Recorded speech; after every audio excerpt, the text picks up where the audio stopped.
All right, here we are again for our next episode of Revell Model Kit news, and I'm here with Luke again. So we are talking about everything that flies, and you brought some really interesting stuff to talk about. How are you? Yeah. Hi everyone. All good here in sunny Kent. Yeah, some really interesting news to give you for this show. We've got obviously news on the Meteor and then a few other of the releases from sort of the summer period. So off we go. Yeah, and since always, we start with some community feedback and questions. So I would just share my screen here, and we start off with some of the often asked questions about what is going maybe to be re-released. So the first one is about the 1 to 32 Eurofighter from Sven Müller here. Yeah, so as always with suggestions, we take them on board and sort of add them to the list, as I always say. 32nd Eurofighter does get mentioned a lot, and it's been a long time since it was out there. So all I can say is watch this space. Obviously, the Eurofighter is becoming, I'd say, more of an important player since the retirement of Tornado in a lot of air forces. And it's sort of the mainstream fighter whilst F-35 fully comes online. So, yeah, there's plenty of demand and, there's plenty of context to bring it back. So, yeah, watch this space. And what's with the Embraer C390, which Caesar is asking about here? Yeah, so it's a really interesting transport aircraft, and more European operators are starting to use it. So it's something we're keeping our eye on. There's nothing in development at the moment, but I think we'd probably go down the 144 scale route if we were to do it, just simply because of size for most people.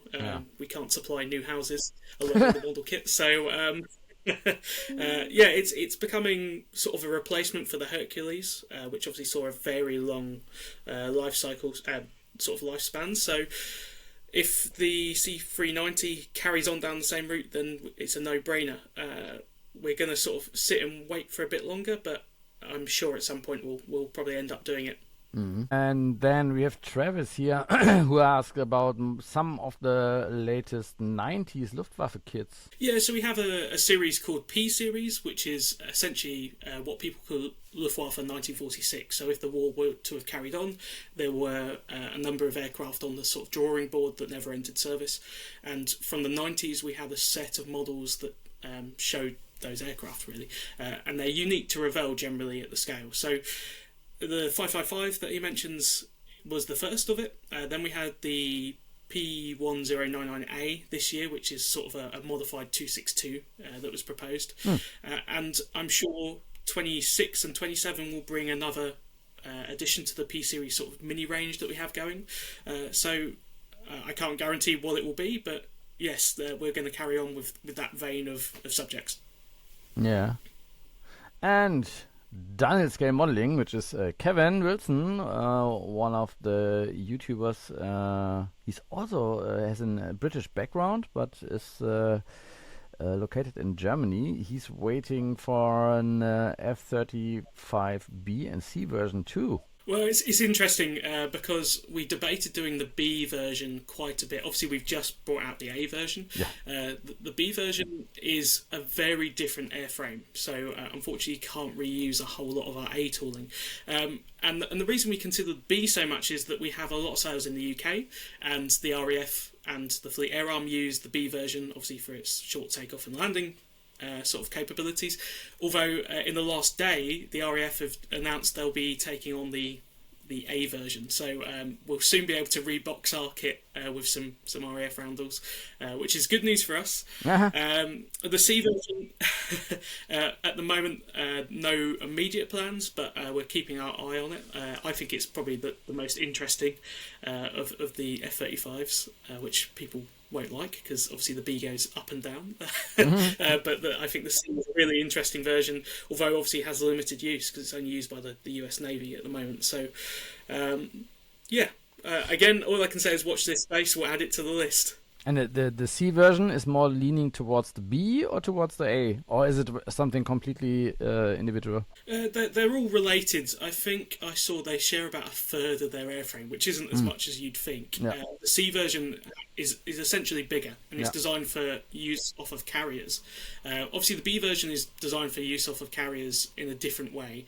The C needs what cats and traps, which is catapults and a way to capture the aircraft when it comes back on the deck. So if you think Top Gun, where they take off, they're propelled off, and then they catch a wire on the way back down, that's what the C version's designed to do. So it has a beefier undercarriage, an airframe, and it's so bigger in wingspan as well. Hey, yeah, I wasn't aware of that there are so many differences. And Donald asked, next time ask about the 172 NB52 and the X15 models, please. Yeah, so we've hit a bit of a snag with that one at the moment. So all the components are designed and ready in terms of manual and decals. We're just waiting to resolve an issue with Boeing at the moment. So until we do that, we can't put anything out there.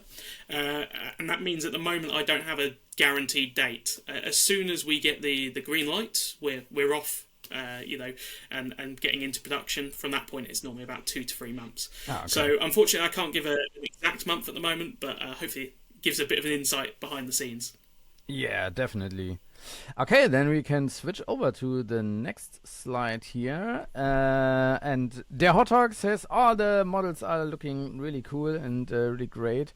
He says maybe I look if I buy some of those, and he asked about Boeing 777-300 in a Swiss livery. Yeah, so I think I mentioned on the previous show that the beauty of airliners is you can rebox them a million times, all in a different livery without repeating. So we obviously have a distributor in Switzerland. And we've been speaking with them about potential collaborations on Swiss liveries. Yeah. Obviously, when you do an airline, you need to get permission from the airline as well, and you need to have sufficient interest in that country, generally, if it's a flag bearer of the country, that is. So it's something we're in discussions with, maybe not a 777. There's a very nice A350 that's just been rolled out by Swiss in a very colourful scheme, so we've been talking about that behind the scenes. So thank you for the suggestion, and maybe you'll see something in a Swiss livery soon. Yeah. So, Hot Dog 9, maybe you should contact Swiss Airlines as well and tell them they should tell us that we should do the livery. But if they want to pay us to do it, then we won't say no. So, and then John brings up a question that comes up almost every episode and every month about sturdier top opening boxes, and you said you can tell us a little bit more about that as well. Yeah, so from the time this goes out, essentially we have a new style box that will be coming online. It will be still a single piece box, but it will be top opening, and it will be stronger. We've beefed up the card a little bit, but also just through the way we've redesigned the box to be top opening, they're stronger because you have overlapping material. So hopefully it will take a little while for it to all come online in the new boxes. The hope is that everything will be in the new style packaging by the start of 2026. Obviously, where stuff is already in stock, we rely on it selling out and being replenished, and that's when the new stock will come online. New products will go straight into the new style box. Yeah, it's something we've listened to the community on and implemented. It takes a long time to put these into effect, these changes, but yeah, hopefully you start to see them happening very soon. Yeah, so dear community, the sooner we get you help us to get our stock sold out, the sooner we get the new boxes out. So then Jonah asked here about the 172 Mk.IIC Foxbed, the Su-25, the Messerschmitt 262 Night Fighter, and the Arado 234, the diesel locomotive. I will keep out.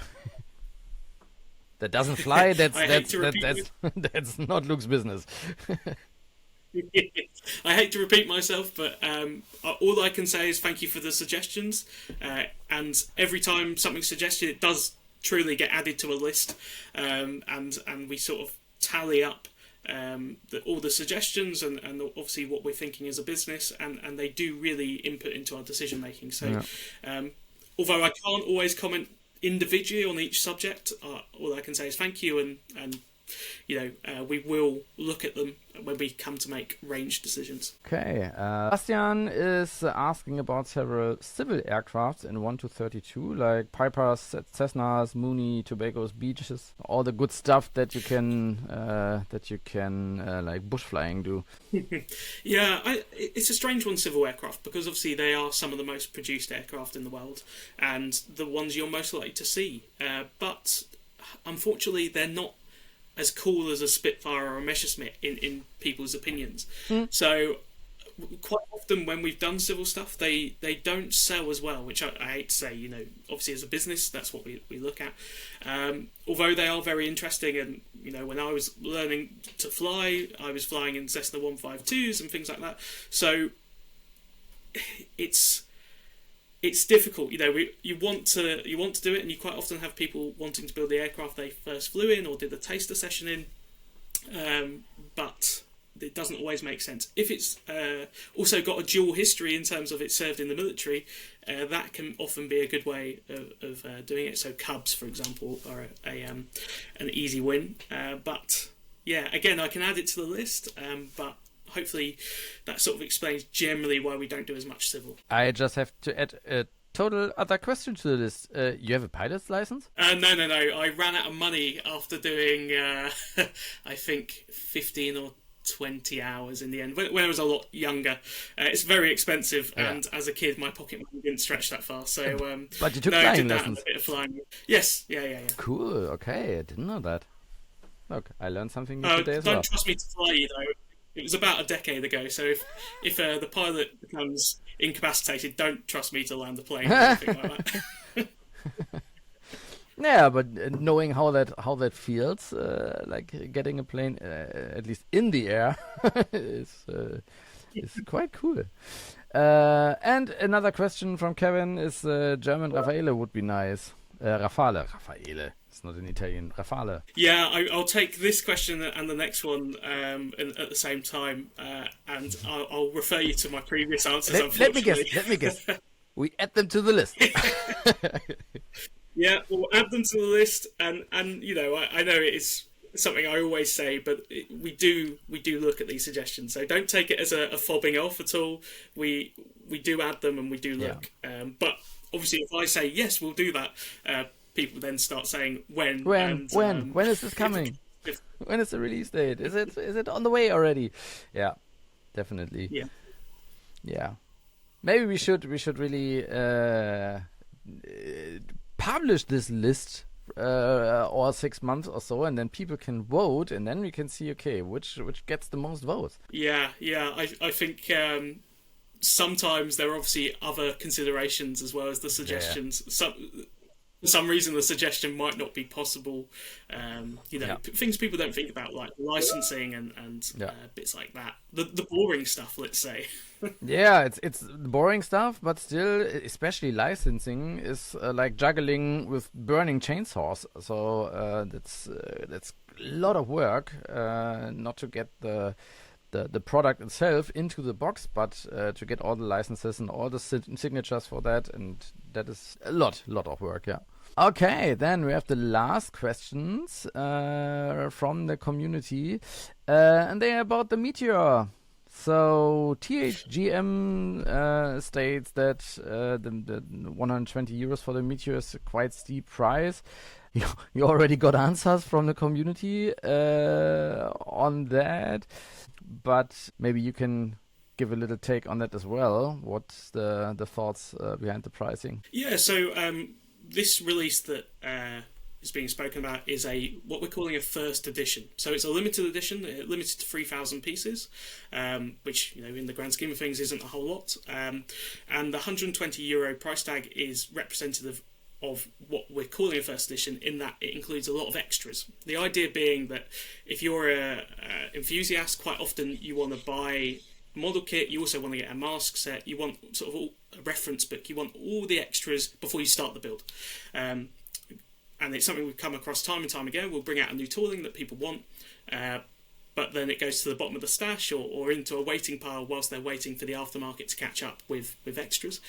And the idea is that this sort of counters that. So what we're doing is including a lot of extras on top of the base kit, hence the difference in sort of price.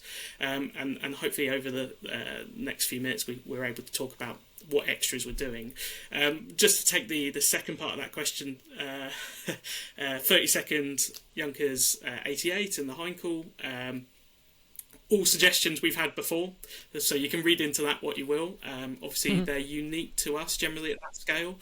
So one thing I've always said, these big 30-second aircraft, we couldn't bring them all out in the same year, just because obviously some people only build 30-second, some won't touch it. So there's a finite market for 30-second, and unfortunately everyone has a budget.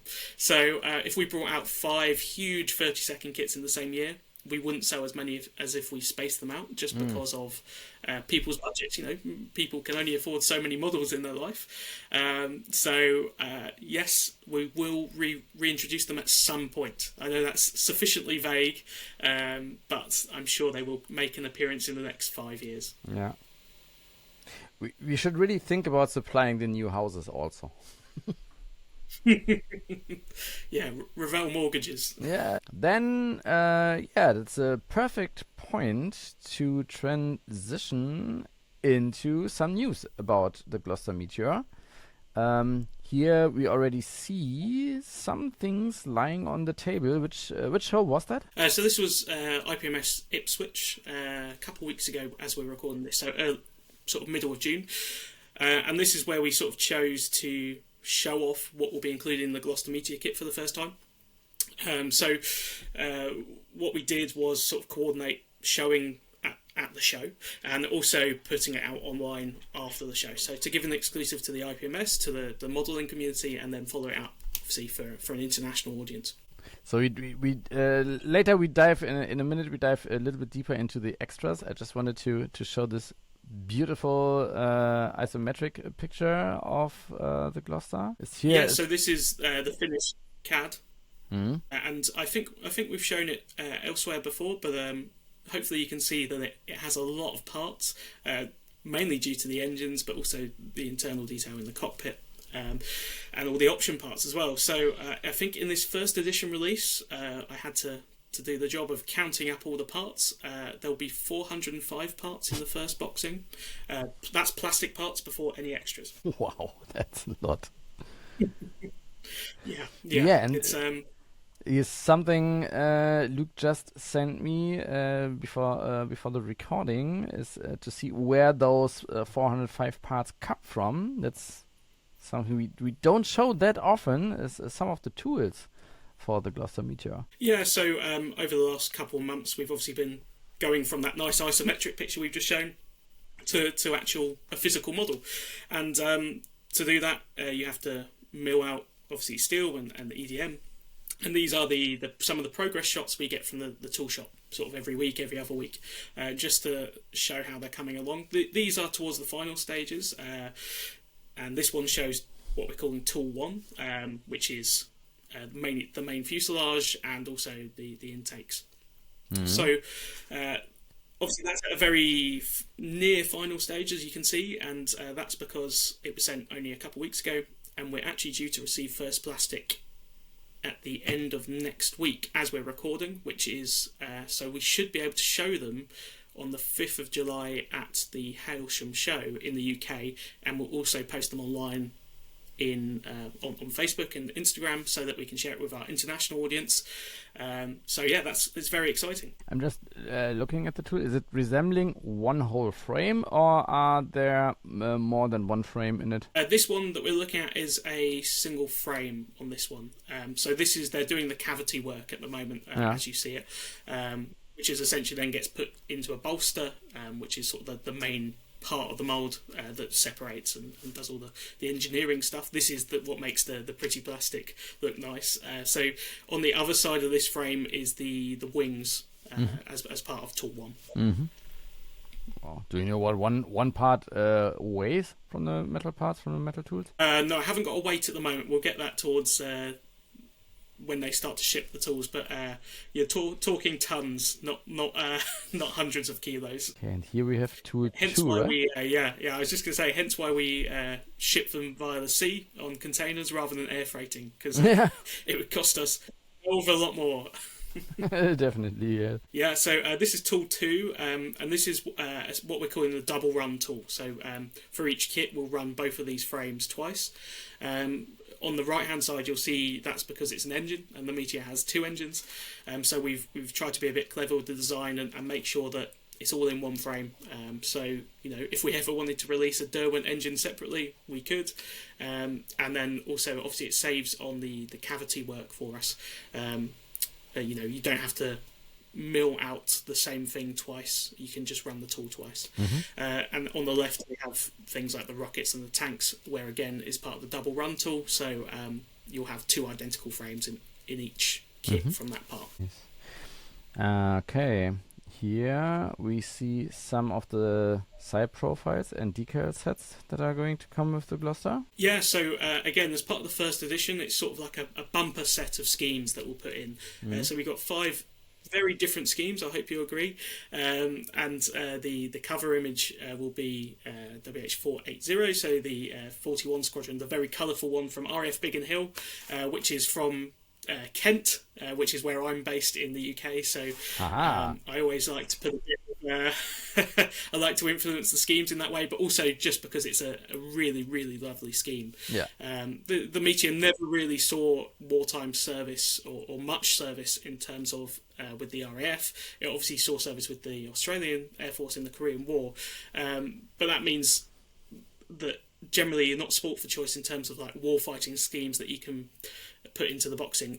One way you can is something like the second scheme you see there, which is Operation Musketeer, which is the Suez Crisis. So hence the black and yellow stripes. It's not a bumblebee, Alex. It's it's there as part of the operation markings, and that's an FR9. So for any non-Meteor experts, that essentially means that you'll see the nose is slightly different with some glass. It was a camera.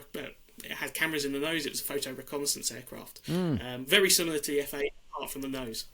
So it was used to take photos essentially from the air. Scheme 3 is the Australian Air Force option. One of the most famous Australian aircraft, Hailstorm. So people will say, everyone does Hailstorm. They do it for a reason. Everyone wants to build it. So we've gone with that one. And then also the Belgian scheme, something very, very different. And actually we've had a really good response to this. People saying, I want to do that one. It's different to everything else I've ever built. Definitely. And this is a target towing aircraft, so it used a bit later than the others that we're showing to tow targets so that fighter pilots can practice their shooting, a whole range of, so hence the bright colours, so it doesn't get shot down. Yeah. Okay. So in the later career of the Gloster, right? Yeah. And the 5th one? Yes, it was used. The 5th one is 245 Squadron, and they were used for air-to-air refuelling trials. So hence you see the probe out the nose. It's something we've included in the kit as a little extra. So something quite different. There are some lovely images online of them refueling from I think it's a KB50, which is essentially a B-29 in post-war. So some really nice schemes there. That's not to say, obviously, in future boxings that we'll do all of these schemes. They might reduce down slightly, but for the first edition, we've tried to give the modeler a lot of choice. Yeah, really cool. And now to the extras that you talked about, which are quite a bit. Maybe you can talk a little bit about that, and I think that gives a good explanation why the price of the kit is a little bit on the steeper side, because you get a lot with it. Yeah. So one thing I was really keen to do was make sure this first edition is good value. The fact that you could, if you were able to buy the kit by itself, you shouldn't then be able to go buy each of these components for cheaper than we're offering it. So, which sounds simple. And also offering something that means that from day one, it's a really enjoyable experience. You haven't got to go out and buy extras. You can do it all from the box. From day one. So what we're including is a Duke Hawkins book. So Duke Hawkins do a lovely series of reference guides for all sorts of aircraft, and we've actually struck a deal with them whereby they're creating a Meteor book that will be exclusive to us for a limited time. So they'll take photos of restorations and airworthy aircraft, especially the Australian one, and give the model a real look behind the scenes, behind the panel, shall we say, into the Meteor. So that's the first thing that we've got, which is really exciting. And then we've got a A3 poster that will come with the kit.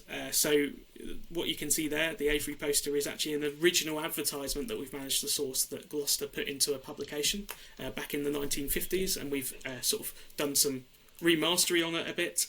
So you'll get that in the kit as a nice little extra. I think I've got one on my door up here already printed. Had to do a test run, and then also we've got masks and cockpit etch set. So the masks will cover the canopies. They will not have wheel masks, but that's because we designed the hubs and the tyres separately. So generally you don't need masks for that. Obviously there are two types of canopy in the kit, the early and the late, so we cover both versions on the mask set, and those will be printed by Cartograph, which is fun because previously obviously they've supplied decals.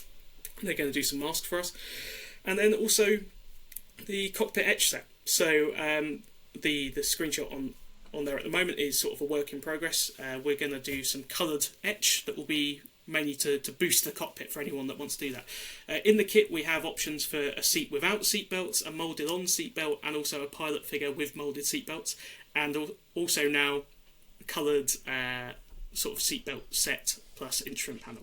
So whatever you want to do, the world is your oyster with this kit. Cool. I can't wait to see it when it's there. Cool. So yeah, that was the Gloster Meteor, and after that we have some news on the Hawker Sea Hurricane. Yeah, so the Sea Hurricane is due out any day now as this video gets released. We had a slight delay. It was due out in the middle of June, but we had a issue in the factory with a machine. So as this goes out, you should be able to buy one and have it within a couple of days. What you see there is obviously the new style packaging that we've spoken about before, in terms of design, but also the format of the box is changing, as I sort of discussed at the top of the show, where it will be top opening and it will be stronger than previous versions. So we've heard the complaints about side opening boxes. I was one of those people complaining, having to open multiple every day, all day, for checking kits that I'm developing. So top opening is just a lot easier in terms of getting stuff back in the box, storing sub-assemblies, and that's something we've sort of listened to the community on. So this will be the first big product that has it. I think also the Turkish Airlines 737, which is already out, has that style of box. And then all new releases from Hurricane onwards will be in the new style box. The only exception to that is obviously if it's too big, where it will be a lid and tray box, as is sort of standard for really big sets. So again, top opening, and then side opening will only be retained for really small boxes. So 72nd Spitfires, what we call an F-24 box, which is 240mm wide and I think about 110 high. So those sort of boxes will retain side opening, but generally for any bigger kits they'll all be top opening. Okay. And we have some side profiles from the Sea Hurricane here as well. Maybe you can give us a little heads up on the designs here. Yeah, so we try to do something a bit interesting with the Sea Hurricane and again offer a lot of choice to the modeler. So two sort of traditional fleet air arm options there, with the white being quite a favourite amongst many. Sometimes shown with D-Day stripes, sometimes without. But also the third one, although the box says Hawker Sea Hurricane, we've also included just a Hurricane. So this was a racing scheme, essentially, and it's still flying today, not in this scheme, but with the Battle of Britain Memorial Flight in the UK, and it was actually the last Hurricane ever produced. So it has fascinating history. And the change in terms of this kit compared to the original release of the Hurricane is that this is a Mk.IIC. So what that means is that the wing has changed.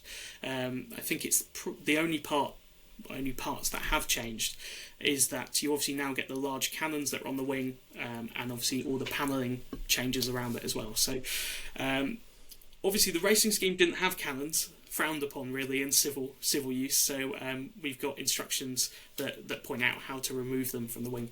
but Okay. obviously the bulges of the Mk.IIC remain, so you do need those wing parts to make it happen. So yes, a really interesting set of schemes there, and obviously we've tried to go into the stenciling as much as we can, but actually through a lot of research we found a lot of the stenciling on the Sea Hurricanes wasn't there when you looked at photos. Obviously if you go by the book there was a lot, but yeah, an interesting little tidbit that we came across whilst doing the research. Cool. Then we travel a little bit, some decades in time to the Saab J139C Gripen. Yeah, so again, this will be in the new style box, the new design, but also the new format, so it'll be top opening. And on the front, you've got this lovely image of the Czech Air Force's special scheme that they did for last year. I was lucky enough to see it perform at RIAT, actually, the big air show in the UK, in this particular aircraft. And we were able to actually get the artwork files directly from 211 Squadron, the actual operators of the aircraft, and their graphic design agency. So it's a very accurate scheme because it comes directly from the aircraft, which was really cool. I think their team manager is also the lead display pilot. So it's a small world. And you see they're part of the Tiger meet within NATO. So the meet that they have, where essentially a lot of the squadrons decide to paint their aircraft in Tiger markings in really cool and innovative ways. Obviously, there's a military background to it, but it's also a really cool thing for spotters to see. Definitely. And there's only this one aircraft with a Tiger design on it, or is it a whole team with several? No, only one, only the single aircraft. I think it'd be too expensive to do it to all of them. Yeah. But this is the one that does air shows around the world, really. And then we also have a second scheme. Obviously, with Saab, you have to do a Swedish aircraft. So hence that choice, really. And the single-seat Gripen hasn't been available from Revell for quite a long time now. So hence bringing it back in 2025. I think the last release was more than a decade ago. So we've had the two-seater out since then. But yeah, good to bring it back. Yeah, definitely. Okay, and for the last one, we travel back in time, again several decades, to the Arado aaaaand Seaplane, which is always called like the eye of the Kriegsmarine in the Second World War, right? Yes, yeah. So this is a fan favourite, really, in terms of this tooling. It came out in 2010 with the double float, and then I think a couple of years later we brought out the single float version, and since then it's not been released. So the second-hand market has gone crazy for them. I know that because I had to buy at least two of them to develop the re-release. So my expense account took a bit of a beating because they were going for more than £100 each. But we thought we'd bring it back. It's pretty much a straight re-release, so the schemes are unchanged. You'll see from the box art it's unchanged as well, but obviously it's in the new style box again, and the new design. So we thought we'd bring it back unchanged. There's not a whole lot of variation in terms of schemes for these aircraft, and we'd already put in two nice looking ones anyway. So we've brought it back. It comes with a stand. You can fold the wings, as you can see on that built model. And you've got I think one is for the Bismarck, and then one is based out in the Balkans campaign, hence the yellow on the underside. So hopefully it's good news to most people. And I think we're bringing it back at around the €40 mark. I might be wrong. 40 or €50. So it could annoy some of the eBay sellers who still have them up for hours. And that should be out around the release of the video as well, right? Yes, I believe so. Let me just check my beginning schedule. Of July. Yes. Yeah, beginning of July. So whenever we say a July release, we always aim for the midpoint of the month. Obviously, earlier is better. So by the time this video comes out, they should be imminent. All right. So that is it for the releases in end of June, beginning of July. What are your plans for the next weeks until the next episode? Already have holiday plans? Yeah. So I have a show on the 5th of July at Helsham, so come along if you're in the UK, or make the journey if you're from Europe. And I'm counting down the days till my holiday where I go to Crete at the end of July, so very excited for that. What about you? Any holidays? We have 3 weeks, end of July and beginning of August, where we are going to do some trips and some stuff. I really want to see and go to the Panzer Museum in Munster. I don't know if you have been there. No, I've not had the chance. It's not your kind of product, but the YouTube channel of the Panzer Museum is really great. Ralf Raths, the director of the museum, he's a historian and does an incredible job of explaining technology, historical context, and so. And I would really like to see that. Maybe we go up there, and I would also like to visit, like 40 kilometers from here is a helicopter museum.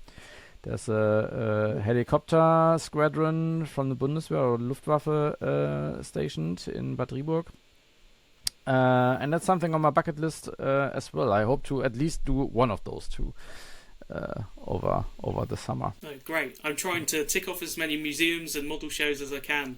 Me and my wife are expecting our first child at the end of October, so I'm on a travel ban. Thank you very much. From the middle of September, I'm not allowed outside of an hour's radius of where I live, just in case. So, that I can understand. Oh, cool.